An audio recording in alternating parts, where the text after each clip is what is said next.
I don't really know how to start this, except to say that my sister has always loved to take things that belong to me. When we were kids, it was my favorite stuffed bear. When we were teenagers, it was clothes, makeup, friends. And when I grew up, it became something uglier, my relationships. My name is Claire. I'm 29 now. And this story spans years of red flags I should have taken more seriously. I brushed it off as sibling rivalry when I should have realized that what my sister Sophie was doing wasn't normal. It wasn't funny. It was something darker. The worst part. Nobody ever believed me, not my parents, not our friends, not even some of the boyfriends themselves. She had a way of wrapping people around her finger, smiling like an angel while twisting the knife behind your back. But everything came to a head last year, and I promise, you won't see the final twist coming. Sophie is 3 years younger than me.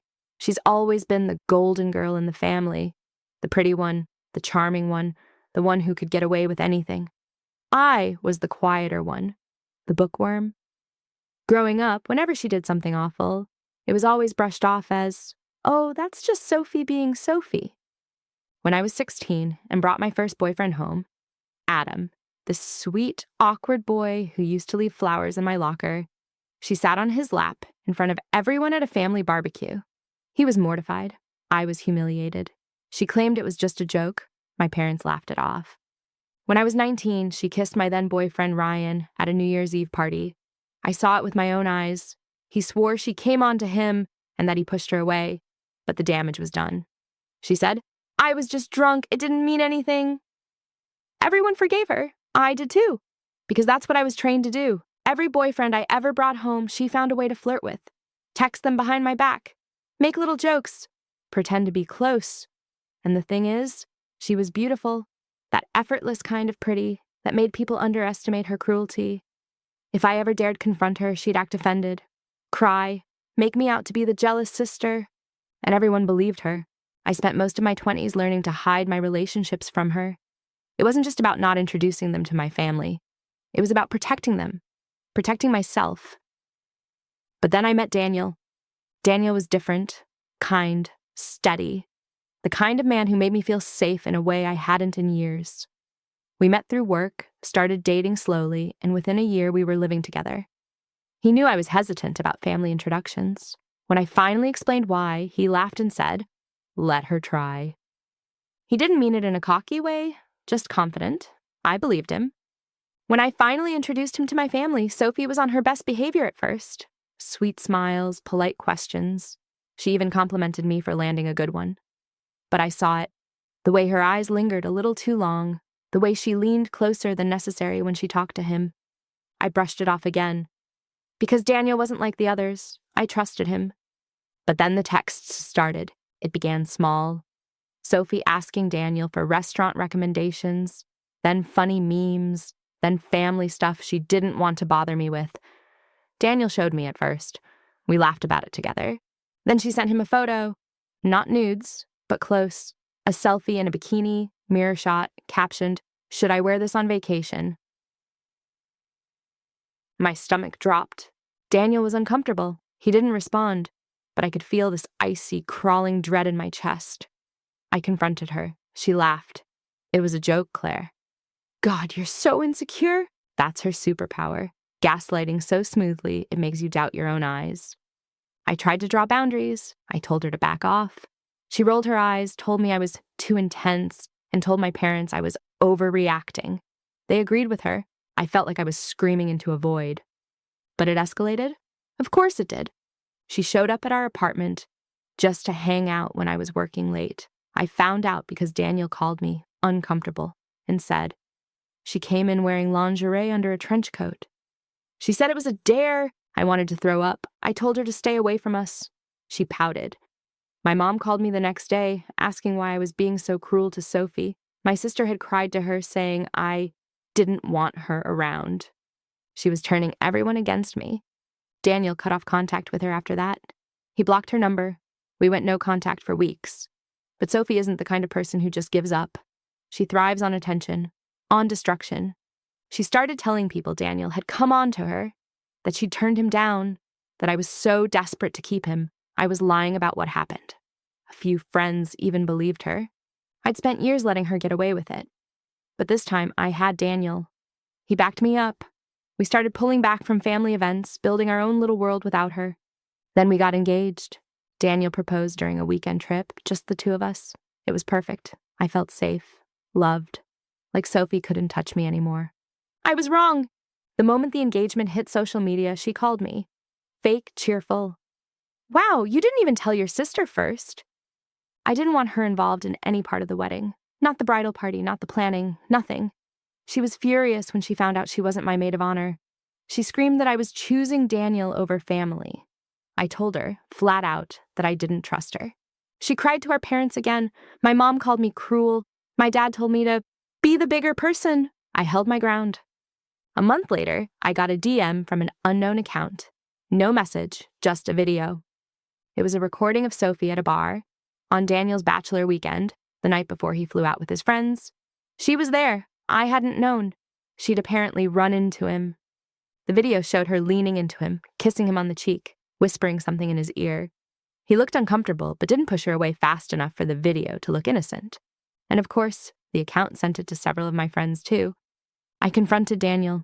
He swore she cornered him, that nothing happened. He showed me his text from that night. She'd followed him there, sent him drunk messages, tried to kiss him. His friends backed him up. But the damage had been done. She knew exactly what she was doing, not trying to sleep with him this time, but to make it look like he let her. Whispers started. Maybe Sophie was telling the truth. She's always had a thing for Daniel. I heard Claire's fiancé flirted back. It was high school all over again. Only this time, it was supposed to be my wedding. I wanted to go no contact for good. Daniel supported me, but my parents begged me to not ruin the family. My mom even begged me to let Sophie be in the wedding party so she wouldn't feel left out. I refused. Sophie threw a tantrum at our engagement party, and then she disappeared. She stopped showing up to family events, stopped texting. I should have known that meant she was planning something. 2 weeks before the wedding, Daniel's best man, his friend Mark, pulled me aside. He looked uncomfortable. He showed me a string of DMS from Sophie. She'd been flirting with him too. But this time, she'd sent him something worse. Naked photos, and a message that said, "If you sleep with me, I'll tell Claire it was Daniel." I don't think I've ever felt that specific type of horror before. It was surgical, deliberate. She wasn't just trying to hurt me anymore. She wanted to ruin me. Daniel wanted to get the police involved. I wanted to burn everything down. We decided to set a trap. I asked Sophie to meet me. A sister-to-sister talk. She came, all smiles, like nothing had happened. I recorded the entire conversation on my phone. I confronted her with everything. The bikini photo, the DMS, the bachelor party stunt, the proposition to Mark. At first she denied it, played innocent. Then, like always, she twisted it. She smirked and said, "I can have any man I want." Daniel's no different. I swear I went cold all over. Then she leaned in and whispered, and I'll never forget this, "And if I can't have him, neither can you." She admitted everything, bragged about it, about how easy it was to make people doubt me. She wanted me to call off the wedding. She said Daniel didn't deserve someone boring like me. I sent the recording to my parents that night, to the whole family, to every friend who'd ever believed her side. For the first time in my life, nobody could defend her, not even my mother. The wedding went ahead without her. She wasn't invited. She showed up anyway, drunk and in a white dress, screaming at the gate. Security turned her away. She threw a wine bottle at Daniel's car on the way out. I thought that would be the end. But the final twist came a month after the wedding. I was packing for our honeymoon when Mark called. He'd gotten a message from Sophie. She was in another state. Apparently, she'd gotten involved with some guy she met at a bar. She bragged to Mark that she got engaged first, sent him a ring selfie, said she'd found someone better than Daniel. 3 weeks later, that guy messaged me. He found my Instagram through Sophie's tagged photos. He said, "Ooh, I think I need to talk to you." She'd told him I was her sister's psycho ex who ruined her last engagement. She told him her name was mine. She stole my identity, photos, even told him details from my actual relationship with Daniel, word for word. She had built an entire relationship pretending to be me. He only found out because he saw an old news clip of our wedding. A local blog had covered it, small town stuff. He recognized Daniel and realized the woman he was engaged to wasn't me. She had catfished him for months. He ended it, obviously, but she disappeared before he could get the ring back. I haven't spoken to her since. My parents tried to mediate again. I told them no, there's no coming back from this. Sophie isn't just toxic, she's dangerous. She didn't just try to sleep with my fiancé, she tried to destroy me. I live with Daniel now. We're happy, safe. My family dynamic will probably never be the same again. But at least now, no one can call me paranoid. Because when someone shows you who they really are, over and over and over, and believe them the first time, Sophie taught me that. The hard way. Update. I never thought I'd be writing an update to this story. Honestly, I thought it was over. I thought Sophie was finally out of my life for good. But apparently, my sister doesn't just burn bridges. She builds new ones out of the ashes. And sets those on fire, too. When I went no contact after the wedding, I meant it. I blocked her, changed numbers, told my parents I was done. For the first time in my life, I actually felt free from the chaos she constantly brought. Daniel and I started settling into married life. Therapy was helping me unpack years of manipulation. We were healing. And then Sophie showed up. Not at my door, at my office. It was 3 months after the wedding. I was in a meeting when reception called to say there was a woman here to see me, very emotional. I knew before they said her name. I walked into the lobby, and there she was. My sister, looking disheveled but strangely smug, holding an envelope in her hand. She didn't even say hi. She just said, "You're going to want to hear me out." I told her to leave. She smiled. "You might want to rethink that." She handed me the envelope and walked out. Inside were photographs of Daniel with another woman. It wasn't explicit, but it wasn't innocent either. Him at a bar, him sitting close to some brunette, her hand on his chest, him smiling. My blood went ice cold. There was a note inside, in Sophie's perfect looping handwriting. "I told you he wasn't any different. Call me when you're ready to admit it." My stomach flipped. Was it real? Was she lying? I wanted to believe it was just another one of her games.